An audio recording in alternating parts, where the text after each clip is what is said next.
Hi, everyone. Welcome back to our special mini series of Joyful Journeys this week, where we are interviewing fantastic, stellar, amazing women who are breaking glass ceilings in our community and striving for equality and really moving every one of us forward and paving the way for the next generation to come up behind them and continue to do amazing things. So today, I am thrilled to be joined by Kera Drabick. She is with the Cook and Boardman Group and works in the construction industry. Definitely not a place where we see women a whole lot. So was thrilled to make this connection with Kera through a great partnership that Girls on the Run has with the National Association of Women in Construction. They are a cohort group that works across the nation, elevating the voices of women in construction, providing connections and fostering relationships in the construction industry for women that are serving in those roles. So, Kera, thank you again for being here today. It's my pleasure. Very excited to get to talk to everyone and share a little bit about my world in construction. Absolutely. Yes. So let's dive in. Tell us a little bit about your role at the Cook and Boardman Group and the journey that brought you there and brought you into the construction industry. So, really funny with the way that I started, I never thought, hey, I'm going to be in construction. It was just not one of those things that you're taught when you're young that you have this opportunity. And in fact, my father was a master electrician. So I grew up with, a very high level master electrician construction based dad who, always had me help him cut the grass and take out the trash. So it wasn't like, we were all, princess or anything, but it was never, hey, why don't you do what I do? That was just not one of those things that happened. And it actually occurred. I was an event planner. I was doing a lot of events, but I was working hours that just did not work with my family. And someone said, hey, we hear you're looking for a change of career. We have an opportunity in the construction industry. We think you're a very organized person and we can teach you construction. And I said, you know what, let's give it a try. And 17 years later, I Wow. now am the director of government services for the Cook and Boardman Group. We are a national company that represents the security world, anything physical and electronic security. So it's been a wonderful partnership, and I've had an amazing career path. Was very, very lucky to have a woman basically mentor me early on in my career to teach me the gaps that I had in the actual technical portions of construction. So it's been a lot of women straightening crowns since day one, which will lead me into NAWIC. So NAWIC, short for National Association of Women in Construction, funny enough, has been around since mid 1950s, started by 16 women and out of the Texas region who just saw a need to really support other women in this. I don't like to use the word male dominated. We like to say male populated because men do not dominate this Ugh. industry, but they sure do populate it, right? And one of our efforts is to bring more awareness that this industry is actually a very family friendly industry and it is very rewarding for all people that want to get involved, but especially for women. And I was very lucky to have some young women that were right out of Virginia Tech and early on in their career found this organization. I had been in the construction industry for 15 years and didn't even know it existed. And they reached out to me to find out if I was interested in supporting the organization. And I said, anything that helps women grow in our industry, absolutely. And for the last 2 years, I've had the privilege of sitting on the board for the NOVA group, which is where we got to meet you all and get to partner with you on some amazing events. And I have just grown from there. It has been an amazing connection. I have met women from all over the country. And actually, I'll say beyond, because we've met women from Canada that come down from their organization that's a sister of ours. Mhm. And it has just been really an amazing, rewarding volunteer position. That is amazing. Something that resonated, as you're talking about your journey is that jump, especially as young women who may be in their 20s and 30s when they start a family and facing the fact that the career that they had started in maybe doesn't fit that lifestyle anymore, doesn't foster what they need. And that, like you said, construction was the outlet for you to continue to grow your career, find a new career, and be able to also have your family. So it's kind of, that story of you can have the best of both worlds, as a woman. So that is fantastic. And also the fact that you had female mentors kind of reach out to you and help you, over the course of those 17 years. And now it sounds like you're paying it forward as well, mentoring down as, to new women joining this career field. And that, I think that's a thread that we're hearing throughout this week, is that mentorship piece and just reaching back to the women coming up and making sure that they're strong and confident and resilient and prepared for their journeys as well. Absolutely. As women in general, we are inherently pushed into certain things, and we put certain pressures on ourselves for what we think or what the world around us thinks it should look like. And I think that one of the biggest things that we do with NAWIC is we challenge that. We challenge people to get uncomfortable or get comfortable being uncomfortable. You know, invite yourself to that table. There might be a group of men, but I'll tell you what, any table that I've ever sat down at, no one's ever asked me to leave, right? But just making that step to sit down at that table. And also when you're talking about like other women's and struggles and things, my goal is, if I went through it, not to make you go through it, right? I went through it. Everyone has their own struggles. We all have amazing lives and things that come and go, and each have our own. Why make it harder on the next person? Let's really gift that next generation and that next person interested in doing it to help grow with you and make you both better. I love that. I love that. Something else, as I was, doing a little bit of research with NAWIC, especially on their website, again, National Association of Women in Construction, there are some pretty cool statistics about women in the construction industry. So kind of how we've been talking this entire week, we'll say male populated careers and fields. There's a small amount of women in them, obviously. So in construction, only 9.9% of the industry is represented by women. But surprisingly, the pay gap is astoundingly small when compared to other professions, where women are earning 95.5% of what their male counterparts earn. In comparison, I think across the board, that number is around the low 80s, maybe 82 or 83. So you guys are surpassing that pay gap and helping to close it much quicker than other industries. What makes construction unique in that way, where women in the industry do have that smaller pay gap? I credit the National Association for Women in Construction for being a voice that we can all advocate for each other on. But not only that, I mean, the construction industry is very transparent. When you fail, you fail. I mean, and when you succeed, you succeed. It is very hard to deny when people are doing well. And the opportunity to do well and to foster growth for the next person. I mean, they are making huge strides at college level. Not only can you be an entry level right out of high school and succeed at a very top level in construction, but also there are huge programs now at colleges that are fostering growth for women in engineering, in architecture, in HR and finance, but all focused on construction. And when you group all of those together, the numbers don't lie. They cannot continue to pay men more than women when we are as equal to them every day.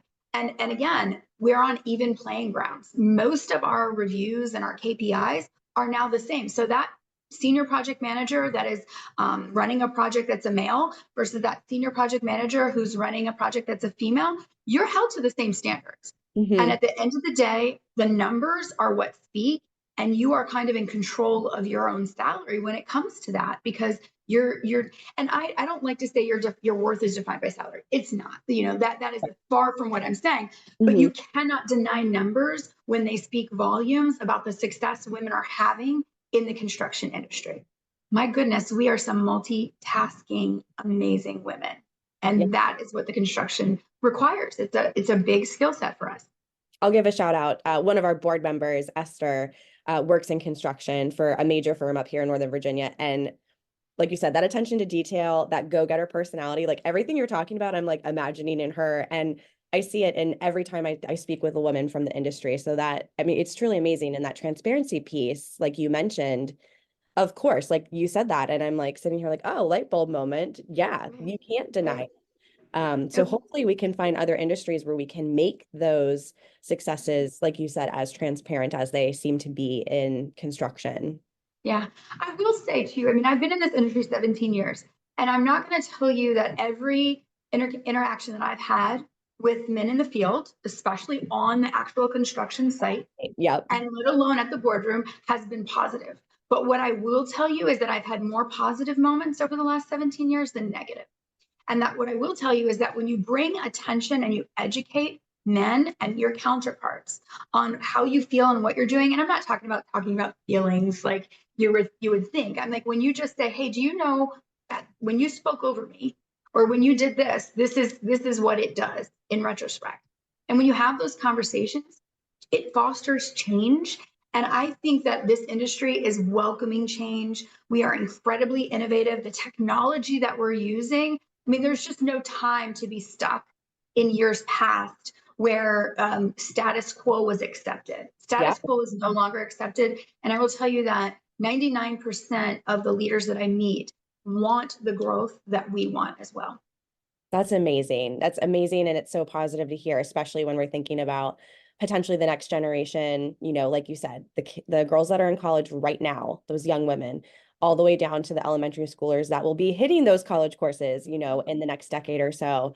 Being able to step into a career that is changing is phenomenal. So continuing on that thread of, as you and other women, again, that 9.9% in the construction industry currently, we're going to bump that number up over the next few decades. But why do you think female representation is important in the industry? Why is it important to have a female voice, like you said, at the boardroom and also on the construction sites themselves?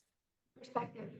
I mean, we only know what we know, and we only can experience what we experience, right? So the more diverse that your table gets, whether it be gender, color, it doesn't matter. The more diverse you can make that table, the better your outcome of that project is going to be. I mean, hands down. And I think that's been proven time and time again. I mean, you want to go far. I wish I could remember the saying. It's like, you want to go fast, go alone. You want to go far, go together. Yeah. Right? Like, that's so true when it comes to construction, because it is not just one person. I mean, there are hundreds of people involved at all levels, from very blue collar laborers to, account executive and owners of multi-billion-dollar companies.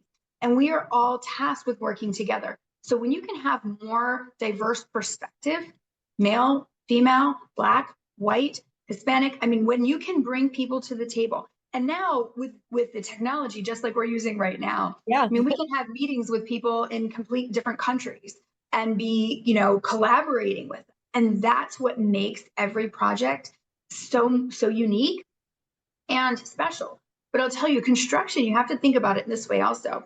Construction is the only industry where you are tasked to build something that you don't get to prototype.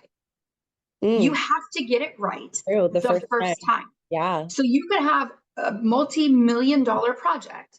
You have one shot.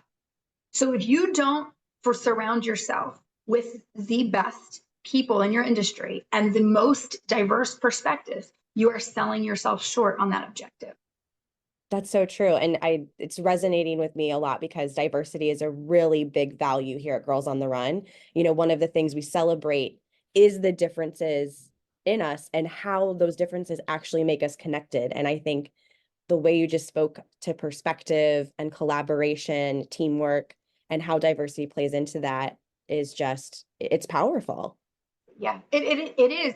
And I think one of the things that is wonderful about construction is, yes, I generally focus on my scope every day, but it's changing every day. I mean, there is no building that is exactly the same ever. And so it's so interesting. And when you explain that, and we have our NAWIC camp, our Camp NAWIC, Baltimore chapter just hosted one this summer, which is amazing. And it gives young girls an opportunity to come in and do hands-on and learn hands-on different aspects of construction. And when you hear them talk about that, and you even see the volunteers from NAWIC talk about it and get them excited at just how diverse and just how many opportunities are involved in construction, it's hard not to stay interested, right? It's not boring, I assure you. That's so true. So circling back around to NAWIC, NAWIC has been a spectacular partner for us here at Girls on the Run. You guys have supported us in doing snack drives and getting out to our events. So, with that, building community and collaborations are important to both of us. Can you talk a little bit about how NAWIC and the connections that it fosters for women in construction have helped build that community, enhance those collaborations, and overall really enhance your career experience? Yeah. NAWIC is all about growth. And really, all of these organizations are. I mean, Girls on the Run, have been so pleased to watch them. My youngest son is 17, and his friends and I've watched them grow up through that program locally here in Maryland. And so when Valerie brought your organization to Nova, and oh gosh, it wasn't just brain. I need a call out, but I can't remember at the moment. But it was amazing because what you do to give confidence to women is exactly what NAWIC does. We want to support programs that continuously want to build confidence in girls and young women in any circumstance that you're in, to show them, hey, just because it's male populated doesn't mean you can do it. It doesn't mean that because when you were younger, no one offered you the opportunity with a hammer that you shouldn't pick up a hammer, right? Yeah. And it's not a matter of like, oh, we can do it better. No, it's a matter of we can do it too. That's it. It's that we want to sit at the table and we can do it too. And just lighting that fire in women and young girls to realize that there are jobs that are out there that, regardless of what society has told them, are more appropriate for them. I look at it also. My oldest son is a teacher. My oldest son is a teacher. And it's really funny because you have this conversation and they go, a man teacher? And I'm Yeah. like, yes, a Yeah. man teacher, and so there's still perspectives from both ways, but having these conversations and again, making people comfortable with things that are uncomfortable. I will tell you with NAWIC, one of the biggest things that they've developed over the last couple of years for adult women is the NAWIC Ambition Theory Leadership Training Academy. It is one of the most amazing leadership trainings that you can get, and was specifically designed for women in construction. Ambition Theory and NAWIC joined together, and Andrea Jensen and Doreen Bartholomew during her presidency, and I got to be part of one of the first cohorts. And it was life-changing for me. The connections that I've made with these legacy women, I call them, our past presidents, and just the leaders that they do not let you fail. You will not fail in this organization. I mean, you have to want to fail as a person in order, once you're in with this group. Like, we straighten each other's crowns. And just coming off of the conference 2 weeks ago, well, 1 week ago, you leave there so refreshed. So we were in Houston, there were 600 plus women in this room. And if one person said, I'm thinking about a new job, there will be 10 women there to tell you, how can I sit down and help you? And let's get you in the right seat. Because that's important, for women to understand that just because you thought it was the right seat when you were 19 or 20 or 22 or 42, it might not be the right seat, and we can continuously change. And we want to recognize that women predominantly think that they have to be much more credentialed in order to apply for a job. And part of the NAWIC confidence building is saying, no, you have the skills. No, you might not have been in that chair, but you certainly can acquire everything that you did here and apply it to everything you're going to do here and be very successful.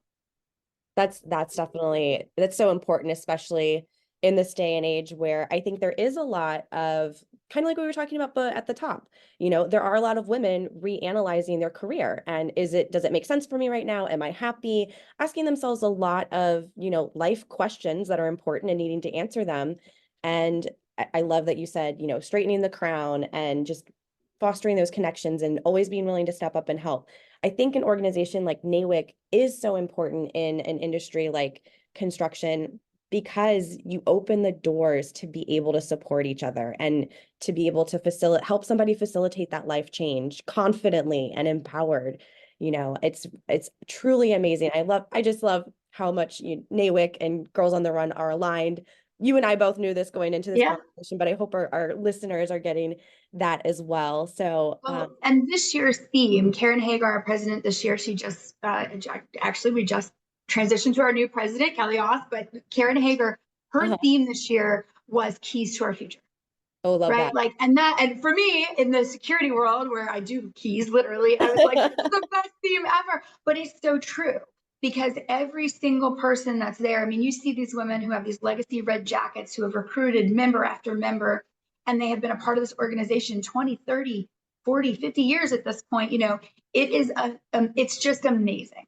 And I mean, the energy is contagious. Yeah, that is so awesome. So speaking of keys to the future, looking towards the future, I know I mentioned it, these elementary schoolers that are in our program right now are about to start our fall season, have participated with us before.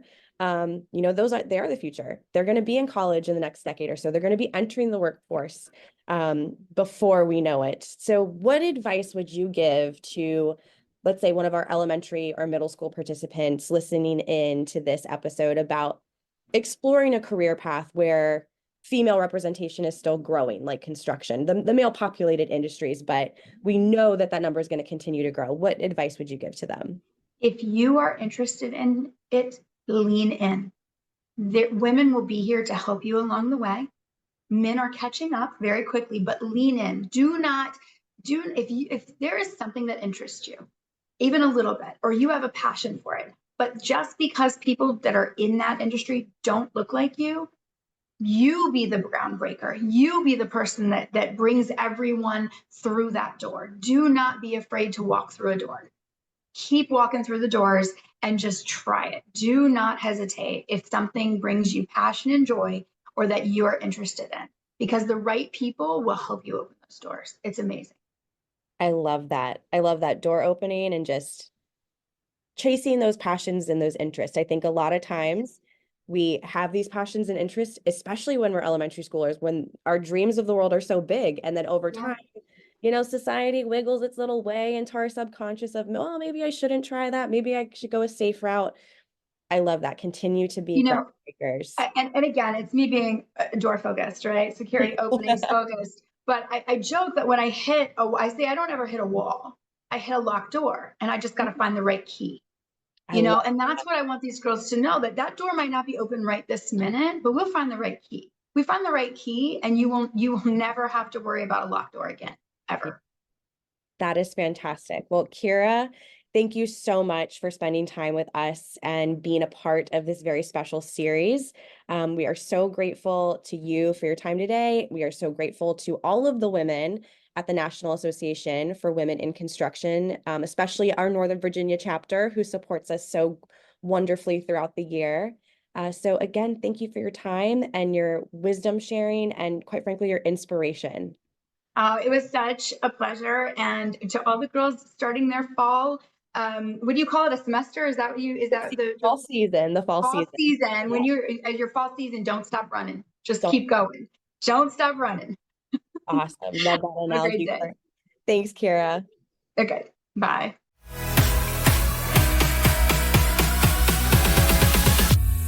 This episode of Joyful Journeys is brought to you by Girls on the Run of Northern Virginia.